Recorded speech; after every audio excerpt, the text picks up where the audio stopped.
Welcome to True Haunt Lore. Some houses do not feel haunted, they feel occupied.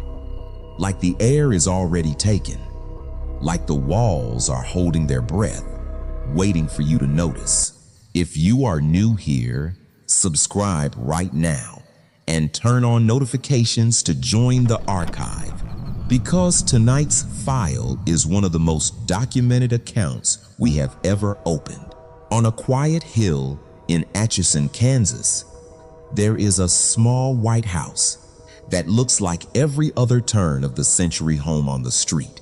But the address, 508 North 2nd Street, has a reputation that follows it like a shadow.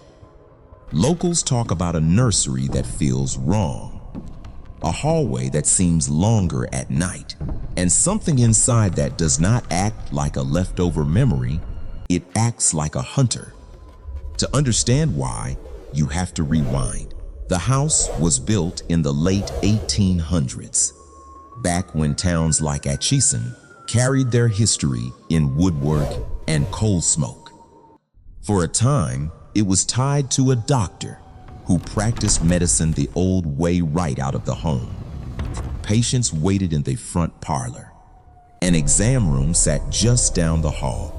Payne walked in through the same doorway as friends and family. And in the archival story that later surfaced, a frantic mother arrived with a 6-year-old girl suffering from a failing appendix. There was no time. The doctor began the procedure before the anesthesia fully took hold. The child woke in terror and never made it through. The name that clung to the story, the name people kept repeating a century later, was Sallie. Years passed. Tenants came and went. Odd feelings, cold spots, uneasy nights, nothing that made the national radar. Then came December 31st, 1992. A young couple moved in, expecting their first baby.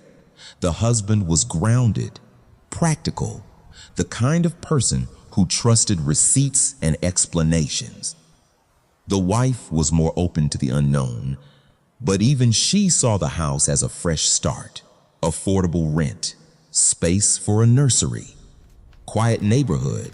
At first, the activity played small. Lights flickered. The television jumped channels.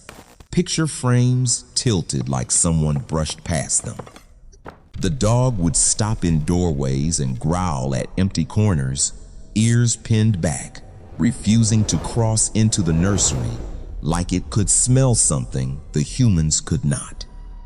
Then the house started arranging things. Toys appeared in the middle of the floor in neat little circles.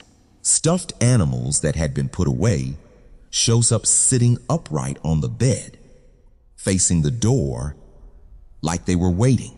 It felt childlike, lonely, almost sad. So the couple did what people always do when fear still has a soft edge. They tried to make it manageable. They used the name from the old story. They called it Sallie.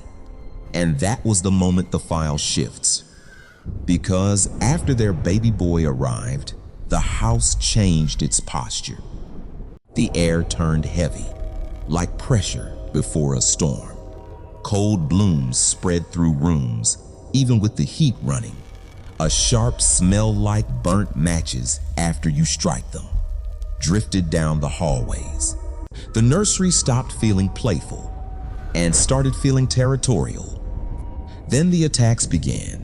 Not bumps, not whispers, not a shadow in the corner of your eye. Scratches. The husband would feel a sudden sting on his arm, or back fast, hot, sharp. He would look down and see fresh lines rising on his skin in parallel marks, like invisible nails had raked him on purpose. One night, while holding his infant son, that burning pain hit again. He handed the baby off and lifted his shirt, 3 long marks down his back. Too clean, too straight, too immediate to explain away. And the worst part was the timing. It waited until he was the one holding the child, like it wanted him to understand the message. His skepticism did not break in a single moment. It fractured, piece by piece, until he realized he was sharing a home with something that could reach out and leave proof. They called for help. Investigators, cameras, witnesses, even a television crew that specialized in the unexplained. And the house did not go quiet for the spotlight. It leaned in. A sensitive investigator stepped into the nursery and doubled over, clutching the abdomen, overwhelmed by panic describing a child's fear and the cold idea of a doctor nearby. Another night, audio recorders caught voices too low and rough to be a child's sounds like growls under a breath. A whispered phrase surfaced in the static that chilled everyone listening back later. "Here's the doctor." But as more nights stacked up, another theory crept into the case file. What if Sallie was not the one doing it? What if the child's story was bait? Something freeing a small, harmless shape, long enough to be welcomed, long enough to be named, long enough to be given attention. Then it could do what it really wanted: divide the home, break the protector, turn the nursery into a pressure point. Small fires began to spark in strange places. Objects shifted when nobody was near. Footsteps moved on stairs that should have been empty.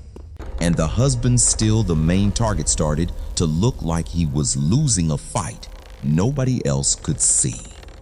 By 1994, they left. Most stories end there. Family escapes. House fades into the background. But this house did not fade. New visitors reported the same patterns, the same cold, the same sudden pressure in the air, like your ears changing when you drop underwater. And again, men became the primary targets. 3 parallel scratches, sudden heat, a sting like something wanted to sign its work. Some investigators point to the basement as the heart of it. The limestone, the tight corners, the way light seems to get swallowed. People have described a shadow mass down there that does not hold a human shape, something low and shifting, like smoke that learned how to crawl. So here is what remains in the ledger. Maybe there was a child. Maybe her fear soaked into the rooms and never dried. Or maybe the story of a child was only ever a key, a way to get you to open the door from the inside. Either way, 508 North 2nd Street still sits on that hill in Atchison, Kansas, quiet in the daylight and watchful after dark. So tonight, when your house creaks, do not rush to explain it away. Listen for the difference between settling wood and something shifting its weight, because it knows you turned the lights out. This has been an entry in True Haunt Lore. If you want more case files like this, like the video, subscribe, and share your own documented encounters in the comments. And until next time, sleep well if you can.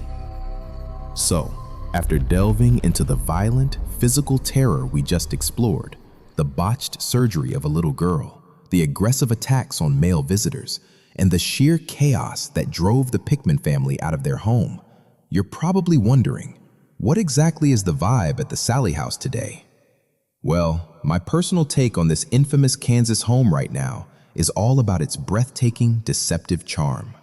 If you drive into the quiet, historic river town of Atchison today, expecting to find a dark, rotting, Hollywood-style demon house, you will be completely caught off guard. During the daylight hours, this classic 19th century brick home actually possesses a remarkably serene and peaceful aesthetic. Sitting on a quiet residential street, with its beautifully preserved historic architecture and inviting front porch, it feels incredibly cozy. Bathed in the warm Midwestern sun, the property genuinely looks like a bright, picturesque Thomas Kincaid-style painting of early American neighborhood life. It looks like a place where a happy family should be raising their kids.